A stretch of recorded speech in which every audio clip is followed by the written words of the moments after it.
Alright, future doctors, let's clear up the mystery of heart gallops. Those extra heart sounds called S3 and S4. You already know the classic lub-dub of S1 and S2, right? Well, sometimes, the heart throws in a bonus beat. That's where S3 and S4 come in. First up, S3. Picture this.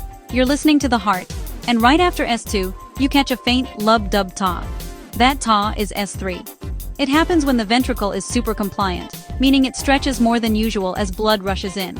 Kids and young adults? Totally normal. But in adults over 40, an S3 can be a red flag for heart failure. Think overloaded ventricles. Now, S4.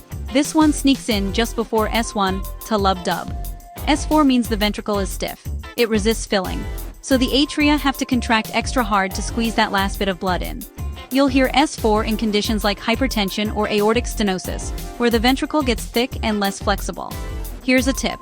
S3 is often called a ventricular gallop, while S4 is an atrial gallop. And if you ever hear both, that's a summation gallop. Time to pay close attention.